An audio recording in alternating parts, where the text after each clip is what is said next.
Chers amis, bonjour. Nous terminons ce cheminement de l'Avent par le quatrième dimanche de l'Avent qui nous conduit doucement vers Noël, la veillée de Noël ce mercredi et Noël ce 25 décembre.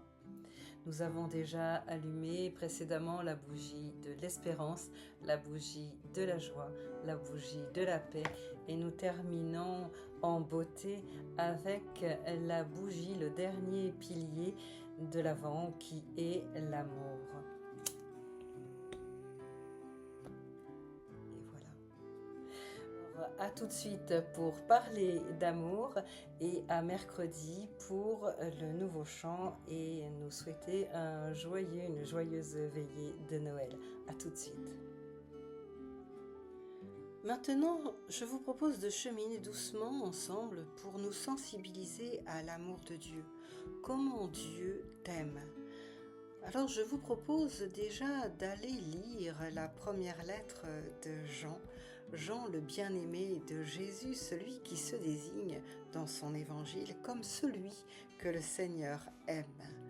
Il faut savoir que Jean était ce disciple qui se permettait de poser sa tête sur la poitrine de Jésus. Non pas poser sa tête sur l'épaule de Jésus, Jésus ses bras fermés, non.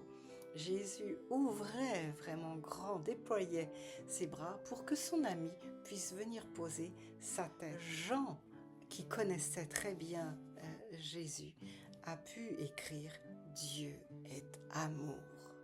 L'amour est l'état de Dieu. Comme lorsque Dieu se présente à Moïse et qu'il lui dit « Je suis ».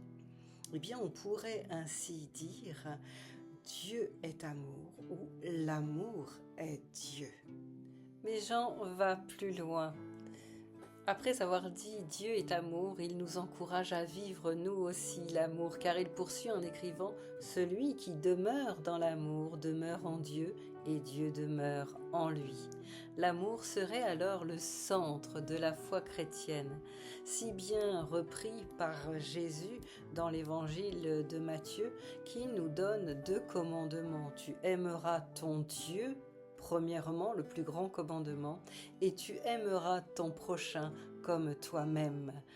Tu aimes d'abord toi-même, tu te connais toi-même, tu te respectes toi-même, et puis tu vas aimer ton prochain comme toi-même, et parallèlement, tu vas aimer ton Dieu de tout ton cœur, de toute ton âme, de toute ta pensée, de toute ta force. Tout est question d'amour et les deux sont très liés, ne peuvent pas se vivre l'un sans l'autre. Alors, si tu permets, je vais faire un parallèle entre ce que l'on peut vivre l'amour humain pour comprendre à quel point Dieu t'aime et ce qu'il veut t'offrir de son amour divin. Un jour, quelque chose effleure ton être, c'est léger. Ton âme est touchée profondément et tu le sais désormais. Il y aura eu un avant, il y aura un après qui ne ressemblera plus jamais à ce que tu as vécu avant parce que oui, l'amour vient de te visiter, l'amour vient de visiter vos cœurs. C'est comme un cadeau qui a été déposé là, dans tes bras, sans que tu le cherches, sans même que tu le veuilles. Eh bien, c'est là, c'est un trésor qui vient de t'être offert et tu penses au fond de toi un soulagement. Ça y est, maintenant, tout ira bien. Eh bien, quand Dieu vient te visiter, c'est léger. Il effleure ton âme de la même façon. Son amour est entré dans ton cœur, il est délicat, il est sensible. Jésus vient à Noël, petit enfant presque insignifiant. Il va effleurer ton âme, c'est un être sensible, il entre dans ton cœur et il n'y a qu'une seule chose pour toi à faire, c'est l'accepter si tu le veux. Mais en tout cas, il y aura, quand Dieu va visiter ton cœur, un avant et un après. Ta vie ne sera plus jamais la même et très concrètement, tu auras aussi un soulagement, quelque chose de beau qui te dira « Maintenant, la paix est là. Tout va bien. Maintenant, tout va bien. Mais tu le sais, tout comme l'amour bouscule tout, les conventions, les préjugés, les barrières sociales, l'amour s'en fiche. Il a frappé à la porte de ton cœur, il te surprend. Il ne correspond à rien de ce que tu t'es imaginé, et tant mieux parce que c'est bien plus beau. Même chose pour l'amour de Dieu. Dieu t'offre quelque chose qui ne ressemble à rien de ce que tu connais. Et oui, Dieu va tout bousculer dans ta vie. Il te réaligne, il te repositionne sur sa route, selon sa volonté, de ce qu'il a rêvé de meilleur pour toi, parce que ça y est, tu as fait alliance avec Dieu et Dieu a retrouvé son alliance avec toi.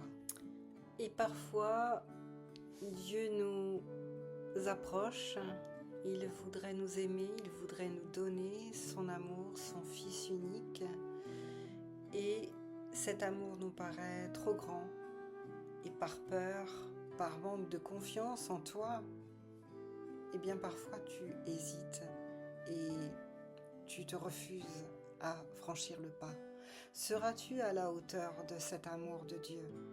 Alors je vais être sincère avec toi, non, tu ne seras pas à la hauteur. Tu penseras même décevoir Dieu parfois, qui te montrera le chemin parfait que tu ne suivras pas toujours. Tu manqueras de foi, tu feras preuve ouvertement d'ingratitude, de désobéissance. Mais comme avec ton amoureux ou ton amoureuse, parce que tu aimes profondément, tu pardonnes, eh bien, Dieu est comme ça avec toi. Il te pardonne. Il t'a offert en sacrifice Jésus-Christ. Jésus-Christ qui a souffert par amour pour toi. Pour t'offrir cette possibilité que Dieu te pardonne, que Dieu se réconcilie avec toi.